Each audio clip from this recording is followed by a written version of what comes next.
নমস্কার, রেস স্পোর্টসে আপনাদের সবাইকে স্বাগত। আমি সন্দীপন ব্যানার্জি এবং day 2 of Indian ODI specialist practice session here at the R Premadasa stadium in Colombo. আজকে দেখুন, আজকের প্র্যাকটিস সেশনটা কালকে যেমন দুপুরে ছিল, আজকে কিন্তু ছিল হচ্ছে ইভিনিং টাইমে, মাত্র মানে সন্ধ্যে 6টা থেকে প্র্যাকটিস টাইমিং ছিল। বেসিক্যালি টুয়ালাইট পিরিয়ড, যখন আর্টিফিশিয়াল ন্যাচারাল লাইট থেকে আর্টিফিশিয়াল লাইটে আমরা শিফট করি, সেই সময়টা অ্যাডজাস্ট করার জন্য ব্যাটসম্যানদের একটা কি বলবো, একটা প্র্যাকটিস লাগে। তাই জন্য আজকে প্র্যাকটিস সেশনটা ওই সময় ছিল। এবং কালকে যারা এসেছিলো বেসিক্যালি তারাই এসেছিলো, কেননা T20 টিমের যারা সদস্য, যারা ক্যান্ডি থেকে এখানে ওডিআই টিমে জয়েন করতে এসেছে, তারা কেউ আজকে আসেনি।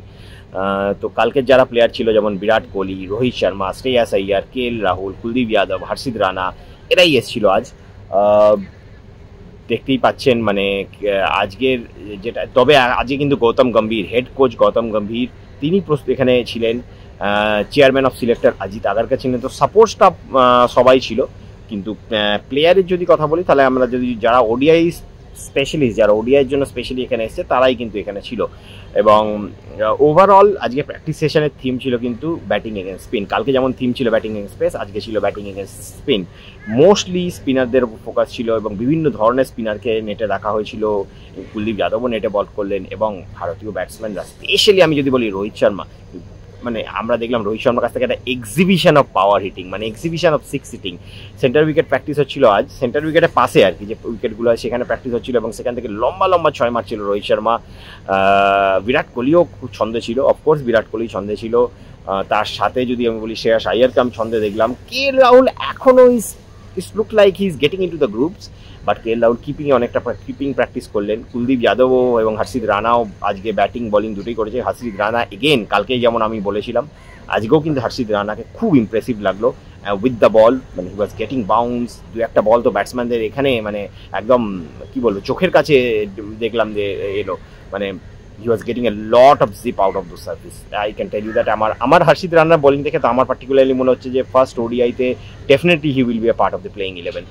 তবে আজকে যেটা প্র্যাকটিস সেশনে সব থেকে বড় টকিং পয়েন্ট, সেটা ছিল হচ্ছে গম্ভীর এবং কোহলির মধ্যে একটা লম্বা কনভারসেশন। লম্বা বলতে আমি অলমোস্ট 45 মিনিট থেকে 1 ঘন্টা লাস্ট করেছে কনভারসেশনটা। দুজনে বিরাটের ব্যাটিং হয়ে যাবার পর তিনি গিয়ে প্যাড ছেড়ে তিনি কিন্তু প্রথমে চলে যান হেড কোচের কাছে, এবং লম্বা কনভারসেশন, এবং তার মধ্যে অনেক ধরনের মুভমেন্ট ছিল। সিরিয়াস যেমন মুভমেন্ট ছিল, তার মধ্যে ফানি মুভমেন্টও ছিল, হাসছিলেন দুজনে, কি বলবো। তো এতক্ষণ যখন অবভিয়াসলি কথা বলছে দুজন, তখন অবভিয়াসলি বিভিন্ন টপিক নিয়ে কথা হয়েছে।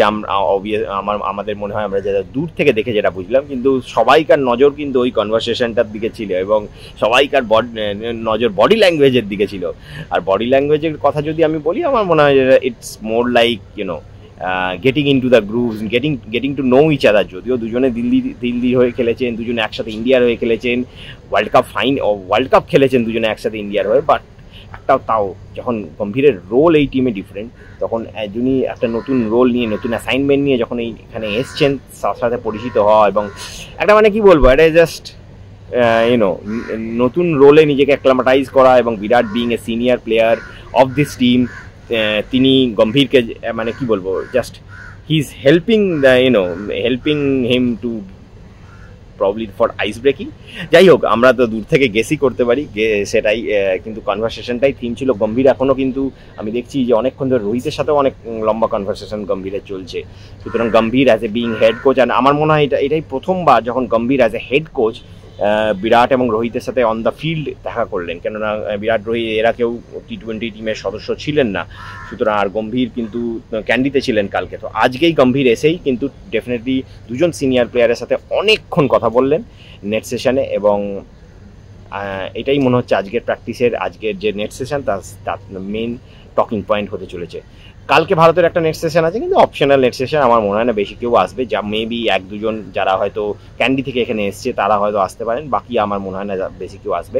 2 তারিখে অবভিয়াসলি ম্যাচ, কালকে প্রেস কনফারেন্স হবে, সেদিকে আমাদের নজর থাকবে, আর আপনাদের নজর থাকুন রেস স্পোর্টসে।